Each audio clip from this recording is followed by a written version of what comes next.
네, 랜선 사랑방 시간입니다. 여러분이 네. 보내주신 사연하고 함께 할 건데요. 아까 일부에서도 잠깐 얘기 나눴듯이 한창 일할 수 있는 나이에 은퇴하고 새로운 인생을 살아야 되는 사람들, 영실버라 그러잖아요. 영실버. 참 희한해. 은색이라는 표현을 해주는 실버에다가 그렇죠. 거기다 젊다는 영을 붙이니까 좀 이상해요. 그죠? 사실은 예. 조금 예. 나이가 있다는 실버. 예. 네, 실버에 젊다는 영이 붙으니까 이게 앞뒤가 안 맞는 것 안 같기도 맞죠? 하고 예. 이상하기도 하고 또 어울리는 것 같기도 하고. 그러니까 이게 익숙해진다는 게 참 무서운 것 같아요. 말에 그냥 익숙해지는 것 같긴 맞아요. 한데 이 자리에 상담 전문가를 모셨습니다. 예, 숭실사이버대학교 기독교 상담복지학과 학과장이신 이호선 교수님 모셨습니다. 어서 오세요. 안녕하세요. 반갑습니다. 반갑습니다. 예. 근데 사실 이 영실버라는 분들이 우리 사회에 참 많잖아요. 네네. 지금 생각해 보면은 전쟁 있고 나서 베이비붐이 있던 시절에 많이 태어났던 그분들이 이제 영실버가 된 거죠. 그러니까 우리가 베이비붐 시기가 있었고 네. 이때 태어난 사람들을 베이비 부머 네. 이렇게 불렀는데 그 시기로 치자면 한 1955년부터 63년까지 1차 가고 또 68년부터 해가지고 한 73년까지 2차 뭐 이렇게 이제 분류를 하는 경우들이 많이 있는데 중요한 거는 이분들 중에 다 실버 영역에 들어갈 준비도 돼 있고 들어가 있거나 좀 지난 분들도 계신데 그 중에서도 60세에서 65세 되신 분들 네. 이분들이 지금 올해 2021년 기준으로 한 400만 정도가 되세요. 근데 이분들 같은 경우는 우리가 실버 얘기했는데 젊은데 실버다 얘기하셨지만 그게 아니라 실버인데 여전히 젊은 거죠. 그렇게 생각하면 되네요. 그래서 제 표현으로 하자면 이런 분들을 액티브 시니어다. 그만큼 활동적이고 그리고 우리가 가지고 있는 그냥 나이 들매 존재가 아니라 거기서 새로운 선배 역할까지 해내는 시대의 선배 역할까지 해내는 이런 분들을 우리가 합쳐서 액티브 시니어라고 하고 그분들 중에서도 젊은 층에 속한 분들을 영실버다 이렇게 표현을 할 텐데 영실버들 같은 경우에는 영실버 같지 않죠. 그래서 이제 영실버가 아닌가 이런 생각이 드는데 이분들은 여전히 체력이 있고요. 여전히 사회적인 경력이 몸에 여전히 흔적으로 남아있고 그리고 아직 사실 막내를 대학에 못 보낸 분들도 많이 계시고요. 그러면서 부부가 가지고 있는 삶이 앞으로 남아있는 10월이 꽤 남아있기 때문에 경제적으로도 해야 될 역할도 있지만 준비해야 될 것들도 많고 그렇다고 완전히 사회에 편입돼 있냐? 은퇴한 분들도 상당히 많아요. 그렇다고 부부관계가 좋냐? 또 그건 아니에요. 그럼에도 불구하고 살기는 무지 오래 살아야 돼요. 이 100세 많은 시대니까. 것들이 한꺼번에 혼재돼 있기 때문에 고민도 많고 걱정도 많은데 사실상 힘은 있으나 그 힘을 쓸 수 없는 그래서 여러 가지 생각과 여러 가지 고민들이 많은 그룹들 중에 하나가 영실버다 이렇게 보시면 될 것 같아요. 이게 사실 일을 그만두셔서 경제적인 문제도 있겠지만 단순하게 그냥 그것만이 문제가 되는 그런 건 아닌 것 같아요. 아니, 돈이 제일 커요. 그런데요, 돈이 제일 돈이 제일 큰것 같아요. 그렇죠. 예. 네. 그래서 사실 우리가 돈 문제가 작은 문제이고 오히려 뭐 정신이나 신앙, 몸 문제가 크다고 생각하시는데 절대 그렇지 않고요. 경제적인 문제가. 어떻게 보면은 전체적으로 보면 기승전 돈일 수 있어요. 그러면 돈이 있는 또 갖춰져 있는 준비되어 있는 분들은 그러면 다 행복하냐? 또 그건 아니더라는 거죠. 그래서 막상 봤더니 막상 퇴직하고 난 다음에 그 빈자리가 마치 여성들에게 빈둥지가 있는 것처럼 남성들에게는 은퇴 빈둥지가 있는 거죠. 이 여기서 생겨난 우울감을 컨트롤하지 못하거나 또 막상 돌아왔을 때 가족들이 환영하냐? 그렇지 않아요. 그렇죠? 거기다가 친구들은 또 어떻게 하냐? 아프거나 또 죽습니다. 그리고 돈이 없는 친구들끼리 만나는 것도 한두 번이에요. 참 어렵고 여전히 욕망은 있고 해야 될 일은 많고 연금은 또 적고 준비하는 건 없는데 그리고 큰아들이 해갔던 그 대출은 여전히 걔가 갚지 않고 있으니까 그 남은 대출까지 내가 갚아야 되는 깝깝해. 야, 진짜 깝깝하네, 진짜. 고구마가 이제 가만히 채 널려 있는 그러니까. 이런 상황이기 때문에 돈도 굉장히 중요한 요소이고 더불어서 나머지 아직 해결되지 않은 인생 과제들이 여전히 많이 남아있는 그룹, 그 그룹이 영실버다 이렇게 보시면 될 것 같아요. 그런 답답한 마음들 가지신 분들이 사실은 참 많은 맞아요. 거라는 생각이 들어요. 왜냐하면 저도 거기에 들어가는 60에서 65세 사이에 들어가는. 진짜요? 근데 예, 제 주변에 있는 친구들 보면 일을 관두고 아직 힘은 남아 있는데 자리는 없고 그러니까 되게 맞아. 우울해하더라고요. 맞아, 우울감이 제일 먼저 오는 것 같아요. 그래서 오늘은 그런 분들의 사연을 좀 들어보도록 하겠습니다. 우리 네. 전도사님이 힘있게 한번 읽어주시죠. 네, 제가 감정 예, 팍팍 감정 실어서 빡빡 한번 넣어가지고 예. 읽어드릴게요. 네. 새로운 사람을 만나기 힘들어요 라는 제목인데요. 안녕하세요. 저는 재작년에 은퇴를 한 평범한 60대입니다. 성실하게 한 직장에서 일해온 저는 퇴직금도 어느 정도 받아서 경제적으로는 크게 문제가 없는 상황이라 다른 친구들보다는 좀 여유롭게 생활을 하고 있습니다. 처음에는 일을 그만두니까 너무 편하고 좋았지만 점점 사람이 그리워지더군요. 그래서 몇 군데 동호회도 기웃거려 보고 새로운 사람들과도 어울리려 해봤지만 쉽지 않았어요. 회사와 집 밖에 모르던 제가 60이 넘어 친구를 사귀려고 하니 마음을 열기도 힘들고 혹시 나를 이상하게 생각하지 않을까 고민도 됩니다. 시간 여유가 있으니 교회도 열심히 나가고 있는데 교회 사람들과도 친해지기 어렵네요. 어떻게 하면 새로운 사람들과 친하게 지낼 수 있을까요? 하셨어요. 예, 참. 60년 정도 되면은 내 어떤 성이라는 게 이렇게 구축돼 있어서 누가 그렇죠. 네. 들어오는 것도 싫고 나가는 것도 싫은 아. 나이거든요. 그러니까 나 혼자 그냥 있고 싶은데 그러다 보니 외롭고 이거 어떻게 만나고 싶은데 안 만나고 싶고 이두저도 못하는. 그런 어떻게 해야 돼요, 이분은? 보통 은퇴하시고 허니문이 2년이에요. 그게 이론이에요. 근데 막상 은퇴하신 분들 만나뵈면 은퇴한 후에 3개월까지가 허니문이래요. 그 뒤로는 너무 심심하다는 거예요. 그쵸. 그리고 낚시를 하러 갔더니 고기마저 외면하더라. 이런 얘기 막 하거든요. 안 잡힌다는 거죠. 그래서 이제 우리가 생각할 때, 우리가 정말 나이를 먹어가면서 친구는 점점 없어지고요. 우리가 중년이 되면서 특징이 이제 모이면 아픈 얘기하면 하고 흩어지면 병원 가는 건데, 그건 여자들 얘기예요. 남성들 같은 경우에는 사실 철저하게 혼자 남는, 말 그대로 우리가 철학책에서만 봤던 단독자가 되는 경우가 굉장히 많거든요. 그래서 이런 경우에는 지금부터는 좀 새로운 플랜을 좀 시작하셔야 될 것 같아요. 이를테면 지금 또 교회는 나가고 계시잖아요. 친하지 않을 뿐이지 인사는 하는 거거든요. 그렇죠. 그런데 교회에 나가니까 일단 사람이 있는 것처럼 네. 우리가 오래 알고 있는 명언 있죠. 하늘을 봐야 별을 따지.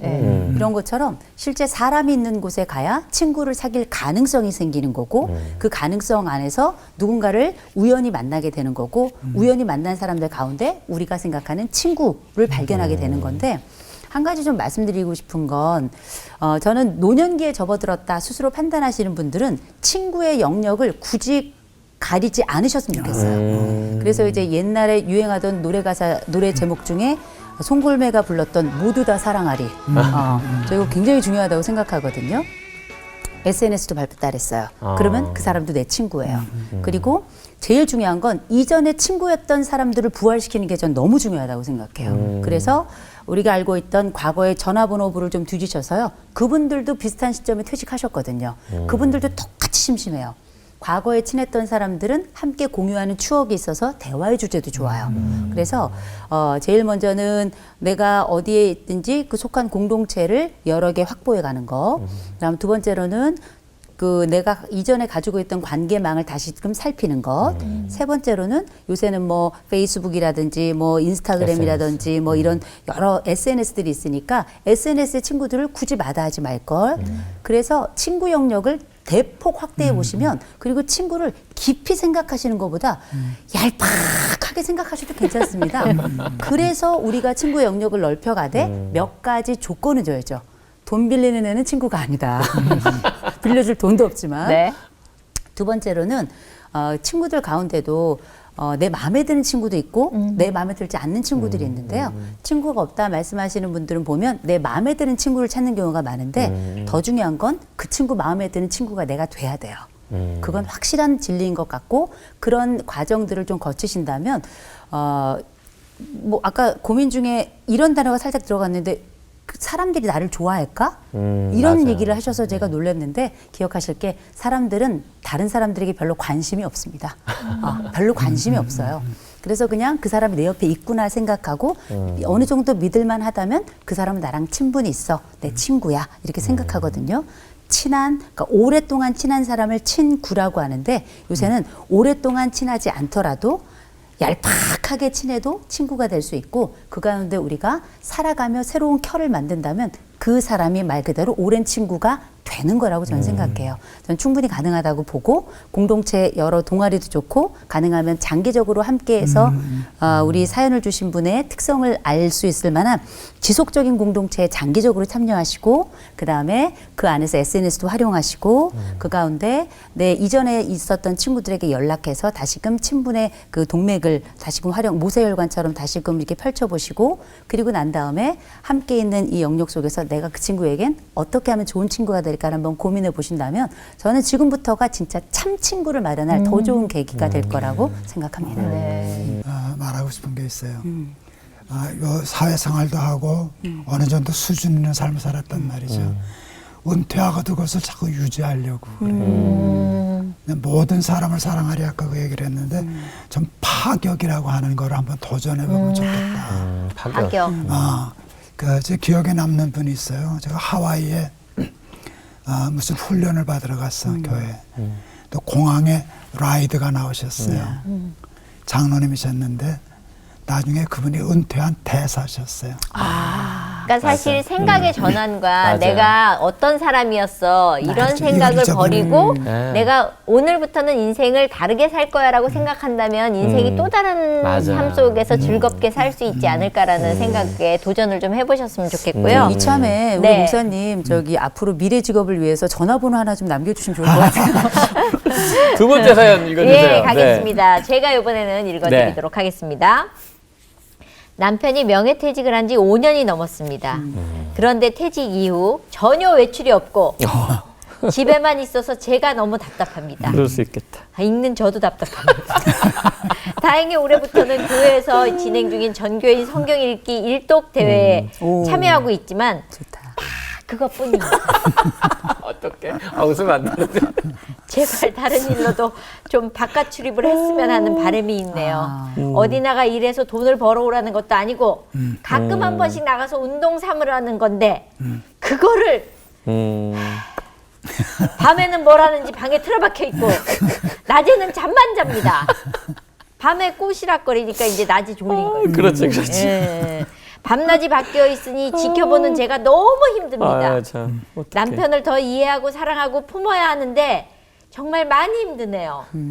남편은 당뇨 고혈압이 있는 저 기저질환이라는 환자라서 운동도 꼭 해야 합니다. 난 읽으면서 이렇게 답답할 때는 어떻게 해야 우리 남편 같아. 너무 읽는데 웃긴데, 이거. 너무 답답해가지고. 아니 네. 이거 사춘기 학생 같지 않으세요? 낮밤 바뀌고 집 방에만 있으시고 말 안 듣고.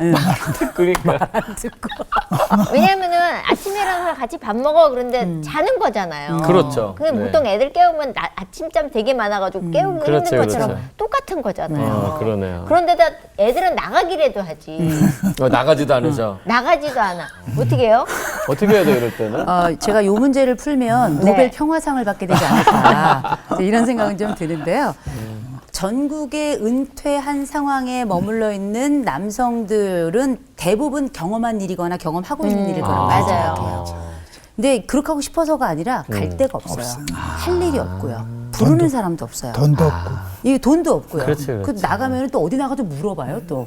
그러니까 이게 남성들이 가지고 있는 말하지 못하는 고뇌고 욕 먹으면서도 변할 수 없는 환경이기도 하거든요. 그래서 저는 남편의 자발성이 떨어진다 하더라도 사람에게는 다 선한 의지가 있고 또 기독교인인데다가 말씀 안에서 또 주어진 건 또 하고 계시잖아요.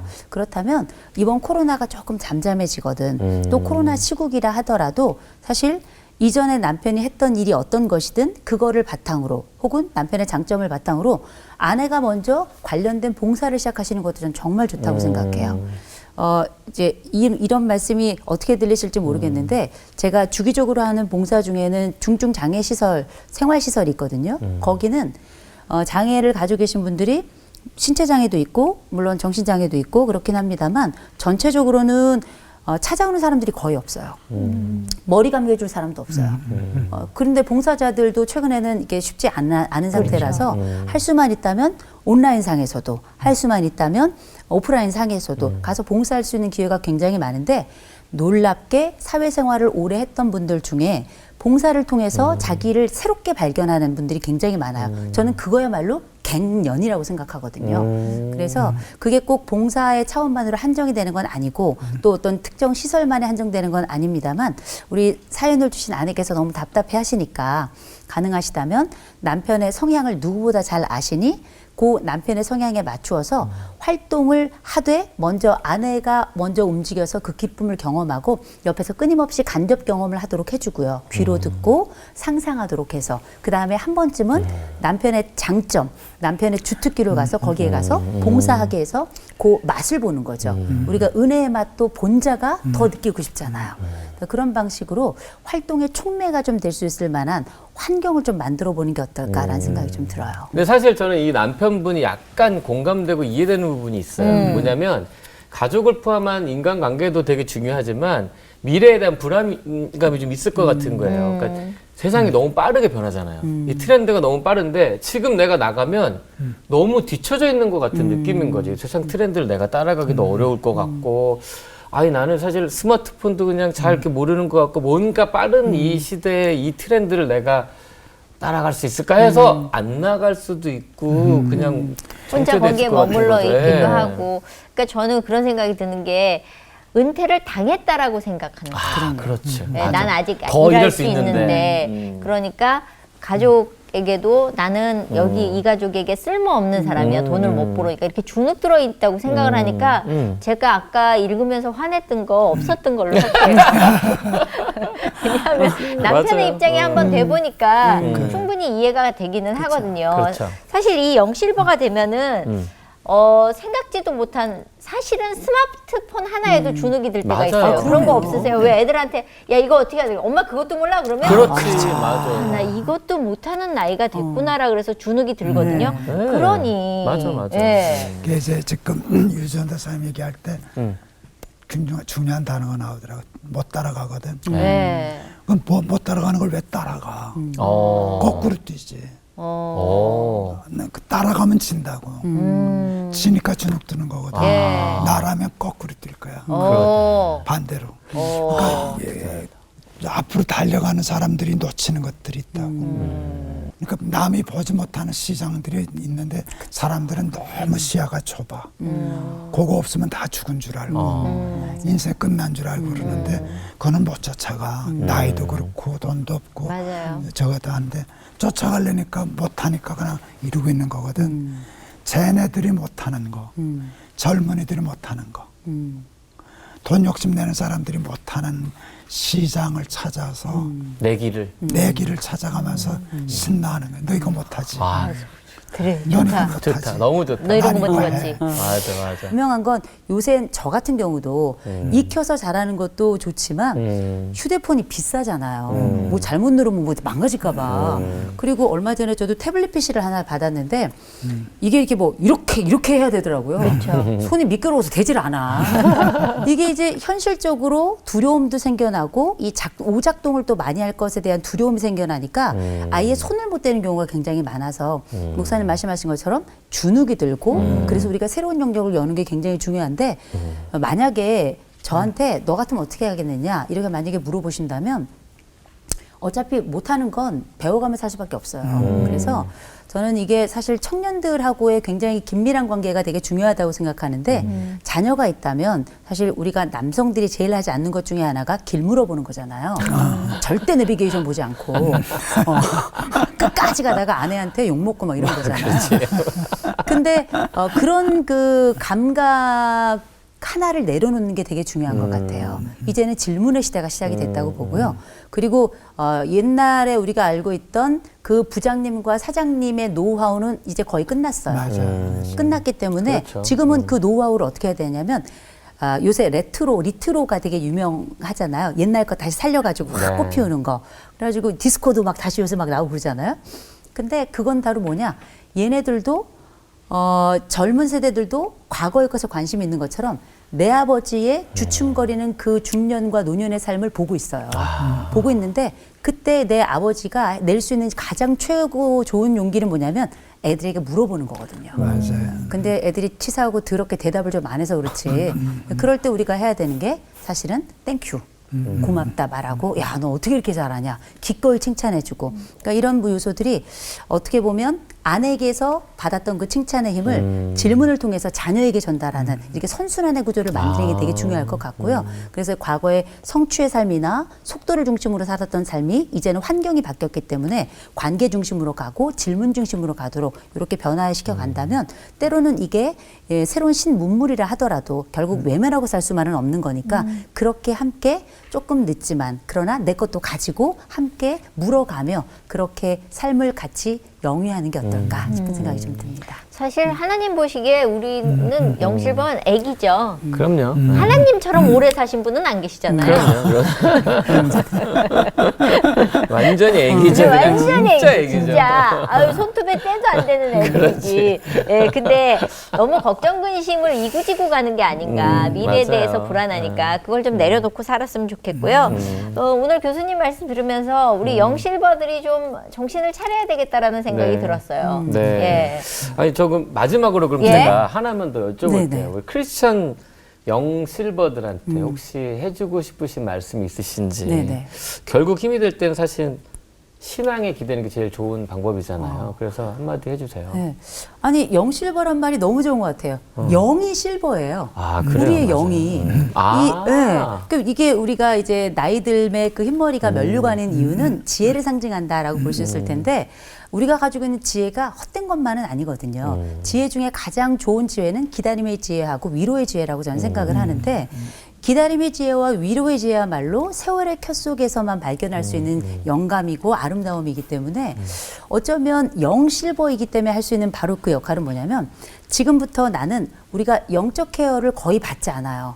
영적 케어를. 그러면 내가 서 있는 자리에서 우리가 알고 있는 정체성에 대해서 고민을 하잖아요. 나 이제 중년에서 노년으로 넘어갈 거야. 그리고 넘어가는 그 시점을 우리가 보통 다니엘 레빈슨이라는 사람에 의하면 전환기라고 표현하거든요.